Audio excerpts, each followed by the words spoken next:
What's up everybody, it's RobinGaming here. So can you believe how quickly the time flies? The new generation is already about 1.5 years old. That means we're right into the lifetime of the PlayStation 4. And I thought it would be a good idea to look back at my review that I did for the system a year back, where I talked a bit about my positive experiences, my negative experiences, and pretty much compare that to what it is now. What did Sony add? What did Sony fix? Pretty much do an analysis. Where does the PS4 stand right now, 1.5 years into the new generation? So I'm going to talk about the console itself, some of the features that it has, and of course the gaming library is going to be a very essential point. Let's start off with the console itself. I still think the PS4 looks awesome. It's hands down the one with the best design out of all the new generation consoles. Compare it to the Xbox One and to the Wii U, I think PS4 looks the best. The controller is still great. The Dualshock 4 is so amazing, and you especially notice that when going back to the PlayStation 3, holding the Dualshock 3, noticing how much smaller and less comfortable it feels. Yeah, the Dualshock 4 is just great, not just in form factor but also the buttons just feel so much more sturdier. But that said, there are a few negative sides to it as well. For example, you've got the light bar, the touchpad and the speakers, which I think are very underutilized. They all have potential. The light bar, we won't see its potential at until virtual reality is really a thing, and that said, no, you know, it's not everybody who's going to get into that, so it's not going to be something for everyone. The touchpad is something that I think is great for RPGs and games with a lot of commands, but that said, it's not being used by any games right now, and not by the PS4 itself in terms of the menu. That's just a shame, because it really brings, for example, the battery life down, where you can play for about 5 to 6 hours and then you're already gonna have to charge, and that's simply because that touchpad is on at all times checking if you are pressing it, and that's really a big shame, especially when nothing is really using it. The speakers, I don't really know about it myself. I don't think it's that great of an improvement or an addition to the DualShock 4. I haven't seen it being used that well, and I can't think that it's honestly going to be of much importance in the future, so that's a little bit of a shame. But that said, it's good to see Sony has fixed, for example, the analog sticks, which I had many complaints about because my original two controllers that I bought at launch already broke after just a couple of weeks because the rubber of the analog sticks actually peeled off. I bought a new controller just recently and it's been doing great ever since. I have no complaints there. Sony seems to have fixed the problem with the rubber on those sticks. Now then, let's talk about the features itself. Last year the friends list and the messages were still very broken. It took a long time to load just a couple of friends, and messages wouldn't send instantly. Took maybe 20 seconds to finally send one. That has been fixed by now, works great and smooth. The user interface in itself is still, of course, just as smooth as it was. Yeah, just very great that you can actually go to your menu without having to interrupt the game or close it down or whatever, and go to the PlayStation Store, maybe buy something else, send a friend a message. It works pretty much instantly and just very well. Some features that got added, like SharePlay and PS Now, I think are great budget alternatives for people who don't have a lot of money to still experience some of these amazing games. With SharePlay you can play a game that a friend owns without actually having to own it yourself. That's really good. And with PS Now, just pay maybe $5 to $10 and you can play a great classic like Uncharted 3 with a good frame rate and all in all just okay graphics, I would say. The one thing that it does of course depend on is if you have a good internet connection. That's definitely going to be something that's needed. Maybe a little bit of a shame to see that, but that being said, it's very logical if you're playing something through the cloud.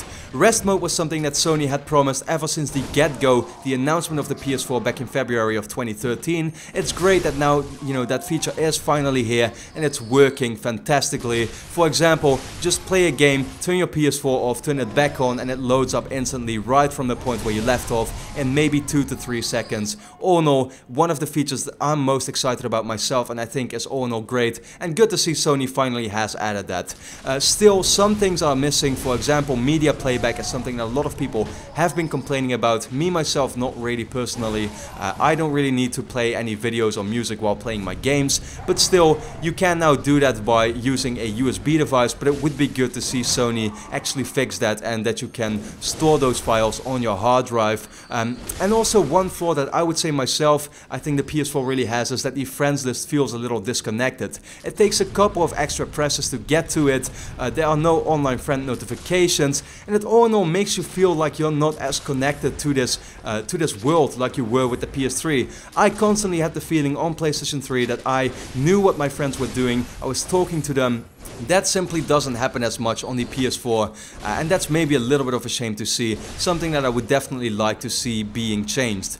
Also, a final thing I would like to talk about is the PSN names, which you still can change, and some people would definitely like to see that as well. So still some work that Sony could do to the PS4 in the future, some things that might, want to be added very soon, but yeah, we're gonna have to wait and see if that's actually going to happen. Now let's talk about what most people find most important, and that's obviously the game library. I think when making my top 25 PS4 games video, which I did a few months back, I was surprised at how many of the games that I included were AAA titles. Pretty much out of those 25 games, about 20 of them were AAA, and those other few indie games that I included were actually better than some of the AAA stuff, which I then had to leave out of the list. Some of the games I really enjoyed were Shadow of Mordor, Bloodborne just came out, a great PS4 exclusive that I think is pretty much the first real system seller, because it is exclusive to the PS4, you can't find it anywhere else. It's a great game. Drive Club is a racing game that I myself think is maybe a little underrated. I was quite surprised when buying that for maybe only 20 euros a few months after it came out, because it turns out to be a very solid racing game that I'm enjoying quite a bit. Then there's stuff like Dying Light, Dragon Age Inquisition, Destiny and Advanced Warfare are great games for shooter fans. And of course a final game I would like to talk about is Battlefield 4. I still feel like that's the most next-gen game on the system, and it's been there since launch. You're just going to notice with those epic 64-player battles, these huge scale, giant, the giant warfare that's going on is just insane. It's a great step up from the PlayStation 3. You'll immediately notice that when going from the old generation to the new one. Playing Battlefield 4 on here feels so great, especially because it also runs so smoothly at 60 frames per second, and then all in all also looks this great. It's still, to me, the most next-gen game on the PS4, and that's saying something for a game that came out at launch. Now, there's also a few remastered games that you might want to try, like The Last of Us, GTA 5, Tomb Raider, some of the best games of the last generation that if you missed out on them, definitely give them a try here, because these versions are better than ever. And me myself, I really enjoyed Rayman Legends, thought that was a game that I myself hadn't played on the PlayStation 3, and trying it out now on the PS4, I was very surprised with that game. It's pretty much the Mario on the PS4. I was very happy with it, and it turned out being my number 3 game in my new top 25 PS4 games, for example. Now, of course, there were a few disappointments. AC Unity is a game that immediately comes to my mind because it was very buggy and didn't all in all run well. And recently we had the Order 1886, which in itself wasn't that bad as many people were making it out to be. I really enjoyed my time playing it, but it was just very short. It took 7 hours to beat it, and I needed just 2 playthroughs, meaning that after 15 hours I had my platinum trophy and I was pretty much done with the game. And for a game that was really promoted to be PS4 system seller or a great exclusive, I can definitely see that being a little bit of a disappointment to many people out there. That being said, 2015 and 2016 are looking to be great years for this console, with stuff like The Witcher, Batman Arkham Knight, Metal Gear Solid 5, Battlefront and Black Ops 3. There's just no reason anymore not to own a next-gen, quote-unquote console, or maybe called current generation, whatever you want. I feel like right now there is no reason anymore not to make the transition, because we've already got such a vast, gaming library, and it's only going to get better. And looking forward to 2016, spring 2016 in particular, Uncharted 4 is going to be, the real first system seller for the PS4, because that's an exclusive that I think almost everyone with a PS4 is looking forward to, and it's going to surely sell a lot of consoles, for sure. And maybe, look at the time gap between fall 2015 and spring 2016. It's not really that big, so yeah, I all in all just feel like we're really only getting started, and 2015 and 2016 are looking to be amazing years in terms of gaming. So leading into my conclusion for the PS4, I right now think there is no excuse for you anymore to still be playing on a PlayStation 3 and an Xbox 360. And if it were up to me, if you would have to choose between any of the next generation consoles, I would personally go for the PS4. I think that's the best out of the bunch, because the third-party games play just a little more smoothly and look a little better. And in terms of exclusives, sure, except for maybe Bloodborne and Killzone Shadowfall, there's not really that many reasons to own a PS4 yet, but that's surely going to come with the stuff that Sony has coming up in fall. That's still gotta be announced, and then Uncharted 4 in spring 2016 is going to be a reason for you to have this console in your house.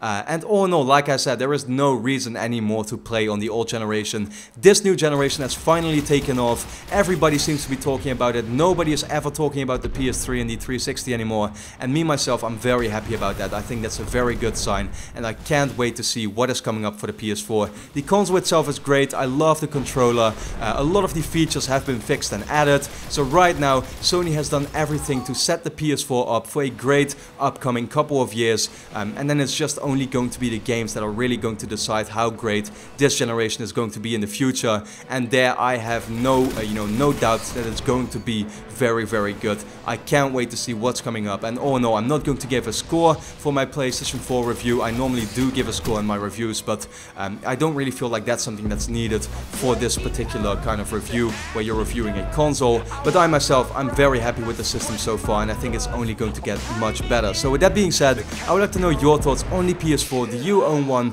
or are you maybe planning on getting one? What do you think of it so far? Are you happy with where it currently stands right now? Now with that being said, please leave a like to support my videos. It really means a lot to me, and it really helps my channel out. With that being said, I would like to thank you a lot for watching. I hope to see you again next time.